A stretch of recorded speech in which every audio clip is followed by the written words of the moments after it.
మన ప్రభువైన యేసుక్రీస్తు ప్రశస్త నామంలో అందరికీ వందనాలండి. ఈరోజు జూలై 3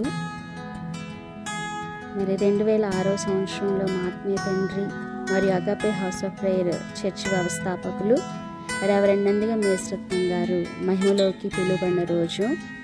చిన్న వయసులో అనగా 9వ తరగతి చదువుతున్నప్పుడు టీబీ లేదా క్షయవ్యాధి అనే వ్యాధితో 2 ఊపిరితిత్తులు పాడైపోయి చనిపోవడానికి సిద్ధంగా ఉన్నప్పుడు మరి దేవుడు ఒక నర్సు ద్వారా తన సువార్తను తెలియచేసినప్పుడు ఆ సువార్తను మరి విని నమ్మి మంగళగిరి టీబీ శానిటోరియం కొండలపై మరి అయ్యగారు ప్రార్థించినప్పుడు దేవుడు ఆశ్చర్యరీతిగా మరి చెడిపోయిన 2 ఊపిరితిత్తులను కూడా కొత్తవిగా చేసి బ్రతికించారు.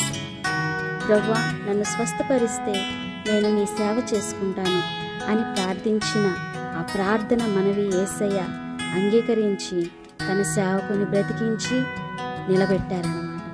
ఆ విధంగా మరి అయ్యగారు రక్షణ పొంది బాప్తిసం తీసుకొని సేవా పరిచర్యలో, యూత్ మీటింగ్లో, ఆత్మీయ సంపాదనలో అనేక రకాలుగా మరి వాడబడుచు దేవుని యొక్క దయా సంకల్పాన్ని బట్టి ఆయన యొక్క పిలుపు మేరకు 1977 సంవత్సరం నుండి అగాపే హౌస్ ఆఫ్ ప్రేయర్ అనే సంఘంను బాడోపేట, విజయవాడ మరి ప్రారంభించి అనేక ఆత్మల సంపాదన కొరకు మరి ఉపయోగపడటానికి దేవుడు కృప చూపించారండి. అనేక మంది సేవకులకి తర్ఫీదునిచ్చారు, వివాహం చేశారు, అనేక కుటుంబాలు కట్టారు. మరి దయ్యంలు వెళ్ళగొట్టడానికి కానీ రోగముల మీద కానీ ఎంతో అధికారాన్ని అనుగ్రహించి దేవుడు తన బిడ్డను వాడుకున్నారు.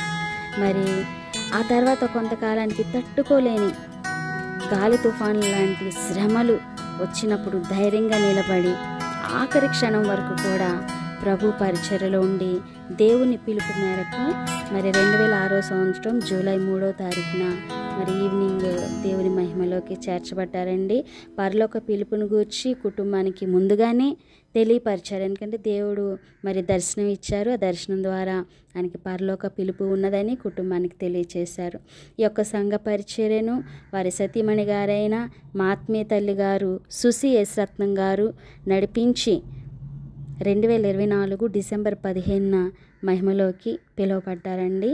అమ్మగారు కూడా ఇప్పుడు వారి కుమార్తె మరియు కుమారుడు మరి సిస్టర్ ఎన్ శివరాణి గారు, అట్లాగే పాస్టర్ ఎన్ సామ్యుల్ రాజరత్నం గారండి. వారి కుటుంబ సభ్యులు ఈ పరిచర్యను కొనసాగిస్తున్నారు. Please pray for the ministry and their family. Thank you so much. Praise the lord.